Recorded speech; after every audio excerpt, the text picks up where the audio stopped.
You may have recently heard some news about Costco and the abortion medication mifepristone. Today, I want to address some misinformation that I saw about that, and then some misinformation about the misinformation that I then saw about that as well. It's like mifepristone misinterception. That's a phrase that exists now. Feel free to use it. I'll start with the actual correct news. Costco has announced that they will continue to not carry mifepristone in their pharmacies. They never carried it before, and they will not be carrying it in the near future. Next, let's define some things for those outside the United States or who just don't know. Mifepristone is a medication that is used in 63% of abortions in the United States that are obtained through the formal healthcare process. Decades of research have shown that it is extremely safe, much safer than drugs like Viagra or Tylenol. But unlike those drugs, mifepristone is essential health care for women, which allows them to avoid the extremely dangerous and life-altering condition known as unintended pregnancy. So the religious right has spent decades trying to keep it out of women's hands. For many years, it was only allowed to be dispensed by hand from the physician who prescribed it to the person that they were prescribing it to. But thanks to COVID, women were finally allowed to receive these extremely safe pills through the mail. And in 2023, the FDA finally agreed that pharmacies, brick and mortar pharmacies, were allowed to stock the medication. Costco is a members only warehouse where you have to pay an annual fee if you'd like to shop there, but which offers lower prices and larger quantities on a lot of products like toilet paper or eggs or shapeless linen dresses that I'm wearing right now, which I got for only $7, and it has pockets. So okay, so I have to declare this conflict of interest. Yes, I am a Costco member. And furthermore, I am a Costco owner. Literally, I love Costco so much. It is the only individual stock that I own.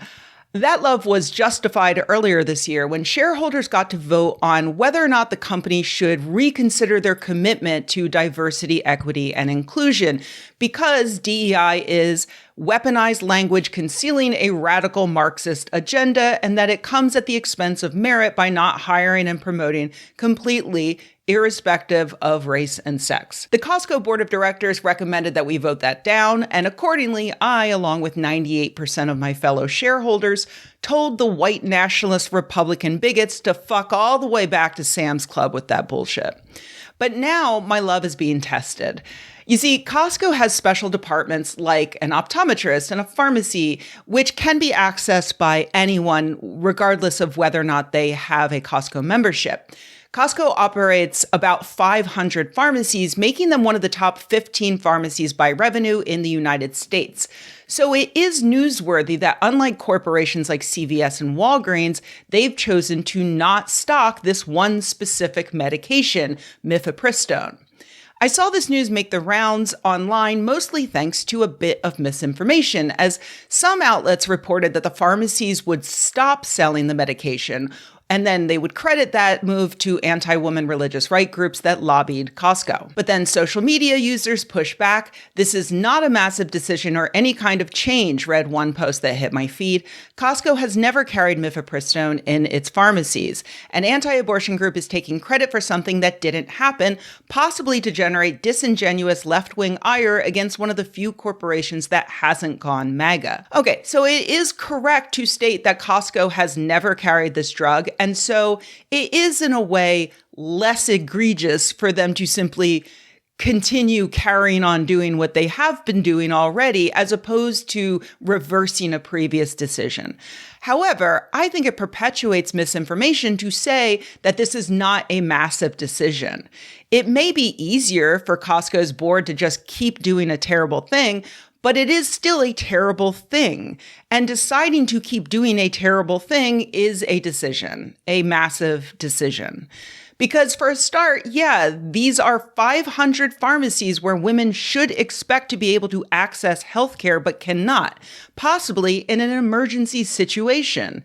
Not only do abortions go a lot more smoothly the earlier a person can get that medication, but mifepristone is often used for other things like managing miscarriages. By the age of 45, 1 in 4 women will have had an abortion, and 1 in 4 women will have suffered a miscarriage. 1 out of 3 pregnancies ends in a miscarriage. It is extremely common, and it can be extremely physically and mentally harmful. Mifepristone is an important tool a doctor has to protect their patients. I actually have a related story that makes me extremely empathetic to people who will be facing this problem. Many years ago, I was in a very small, very rural area when my partner and I experienced a broken condom. At the time, I was not on any other birth control, so we immediately went to the local pharmacy to get Plan B, which I had previously confirmed was in stock on their website. When I arrived, the pharmacist just said no. No, I'm not going to give you any.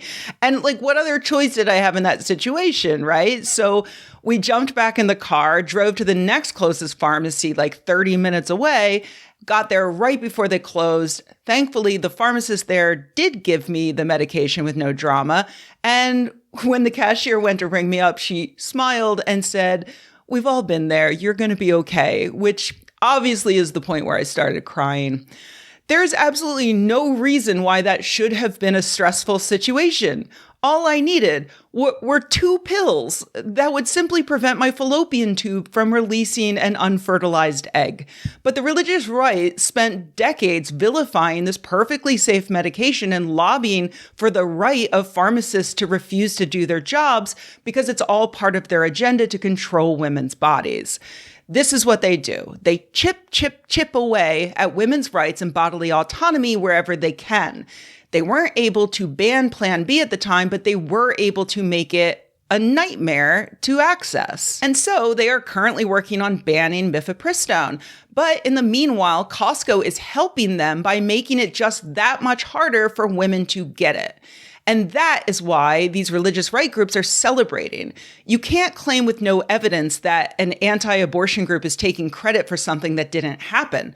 The Christian conservative group Alliance for Defending Freedom spent the past year getting their members to lobby Costco, along with Walmart, Kroger, and other pharmacies, to not carry mifepristone, claiming that they represented $56 million in Costco shares. And just like that, after a year of considering whether or not to begin stocking the drug, Costco has announced that they were not going to do so. Costco claims that the reason is because of a lack of demand, but insiders suggested to the Washington Post that the anti-woman activists did influence this decision. Costco has remained silent since that initial announcement, choosing to not even answer an MSNBC reporter who asked how they determined what medications are and are not in demand amongst their consumers. For instance, does the pharmacy make an official note whenever they get a prescription for a drug they don't carry? Do they look at website searches, or is this more of a vibes-based thing? Come on, nobody who wears that shapeless $7 linen dress is getting laid. No need for any abortions here. Screw you. Regardless of whether or not the Christian conservatives impacted the decision, they think they did. And so this has lit a fire underneath them. It's a very significant win, and it's one we hope to build on this coming year, said Michael Ross, legal counsel for the corporate engagement team at ADF, as reported by Bloomberg. Chip. Next up is probably Kroger or Walmart, who will be watching to see whether or not anyone is actually going to hold Costco accountable for this. And so I wanted to make this video just to be sure that they might see more than just right-wing activists celebrating and left-wing activists saying, nah, not a big deal. It is a big deal. And as a shareholder in the company, I say, fuck that anti-woman nonsense. Whoa. One more thing. Sorry. Yes, this is me from a different day. I put this video up early and ad-free for patrons, and one of those patrons, Mitchell Schoenbrunn, pointed out that I ended the video with no call to action, which he's totally right. What can the average person do to fix this? So I reached out to a good friend of mine who specializes in responsible investing and who helps lobby corporations to do better. Here's what she suggested. If you are a member of Costco, every time you go there, go speak to the manager and tell them you're disappointed and concerned that they've bowed to anti-woman activists and that they refuse to stock abortion medication. If you hold shares in Costco, even if they're an ETF or a mutual fund, write to investor relations, the CEO, and the board of directors who are literally there to represent you. You can find out more info at investor.costco.com. Tell them the same thing, that you care about women's health and you want them to reverse course. If you apply for a job at Costco or already work there, tell them how important this issue is to you. And finally, my friend points out that Costco, like most public corporations, employs people specifically to pay attention to what's happening on social media. So tweet, skeet, thread, whatever, post your disapproval so that those people see it and then flag it with her words, "Oh shit." And feel free to include a link to this video. I know it's self-serving, but seeing 20,000 plus views on it might elevate that flag to holy fucking shit.